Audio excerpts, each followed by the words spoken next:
నమస్తే శ్రీమాత్రే నమః శ్రీకృష్ణాయ నమః. సెప్టెంబర్ నెల 7వ తారీఖు 2025 మేషాది ద్వాదశ రాశుల వారికి ఎలా ఉండబోతోంది అనే అంశంలో ఈరోజు ప్రత్యేకంగా మనం చెప్పుకోవాల్సింది మనకి చంద్రగ్రహణం ఏర్పడే అవకాశం కనబడుతోంది.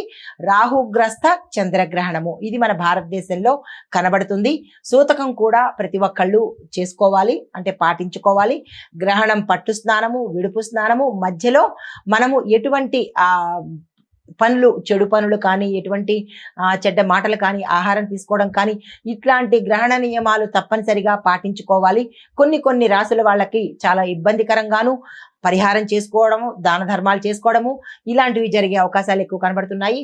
ప్రతి రాశి వాళ్ళు మీ యథాశక్తి కొద్దీ దాన ధర్మాలు, తెల్లని వస్తువులు దానంగా ఇవ్వండి. వెండి, తెల్లని వస్త్రాలు, తెల్లని బియ్యము, ఇవి కనుక దానంగా ఇచ్చుకున్నట్టయితే కనుక మీ గోచార రీత్యా కావచ్చు, జాతక రీత్యా కావచ్చు, ఈ గ్రహణానికి సంబంధించినటువంటి ప్రమాదాల నుంచి బయటపడే అవకాశం కనబడుతోంది. మేషాది ద్వాదశ రాశుల వారికి ఈ గ్రహస్థితులు ఎలా ఉంటున్నాయి, ఆ గ్రహాలు ఇచ్చే ఫలితాలు ఏమిటి అనే అంశంలో ముందుగా మేషరాశి వారికి చూసుకున్నట్టయితే కనుక చంద్రుడు 3వ స్థానంలోను, గురువు లగ్నంలోనూ సంచారం చేస్తున్నారు. ధైర్యము, సాహసము పెరగడంతో పాటు చిన్న యాత్రలు కూడా చేస్తారు. సోదరులకు సహాయ సహకారాలు మీరు అందిస్తారు, వారి దగ్గర నుంచి కూడా పొందే అవకాశం కనబడుతోంది. వ్యాపారంలో కొత్త అవకాశాలు వస్తాయి. ఉద్యోగస్తులకు చాలా అనుకూలంగా ఉండబోతోంది. కొత్త ఆలోచనలు చేసినట్టయితే కనుక అవి విజయవంతం అవుతాయి. కుటుంబంలో చక్కని వాతావరణం కనబడుతోంది.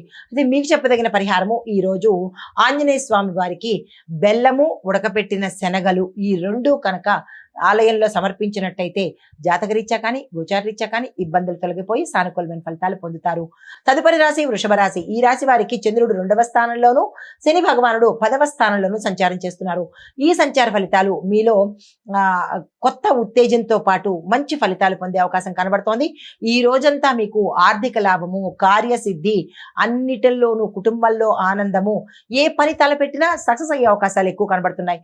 వ్యాపారంలో శుభవార్తలు వినడము, లాభాల గురించి ఏవైనా డిస్కషన్స్ జరిగినట్టయితే కనుక లాభాలు మీకు వచ్చేటట్టుగా గోచరిస్తోంది. భాగస్వామ్య వ్యాపారాలు లాభాలు తెచ్చిపెడతాయి. గతంలో పెట్టినటువంటి పెట్టుబడులు ఈ సమయంలో మీకు అందుబాటులోకి వస్తాయి. కుటుంబపరంగా చూసుకున్నట్టయితే కనుక శుభకార్యాలకు సంబంధించినటువంటి చర్చలు కానీ, డెసిషన్స్ కానీ ఈ రోజు తీసుకునే ప్రయత్నం చేస్తారు. పెద్దల యొక్క ఆశీస్సులు సమయానికి లభిస్తాయి. అయితే మీకు చెప్పదగిన పరిహారము శివుడికి పాలు, గంధంతో అభిషేకం చేసుకున్నట్టయితే మీ పేరిట మంచి ఫలితాలు పొందే అవకాశం ఉంది. తదుపరి రాశి మిథున రాశి. ఈ రాశి వారి యొక్క గ్రహస్థితులు చూసుకున్నట్టయితే కనుక చంద్రుడు లగ్నంలోను, బుధుడు 4వ స్థానంలో సంచారం చేస్తున్నారు. ఈ సంచార ఫలితాలు మీలో ఆత్మవిశ్వాసం పెరగడంతో పాటు కొత్త పనులు ప్రారంభించడానికి ఇది అత్యంత శుభప్రదమైన సుదినము.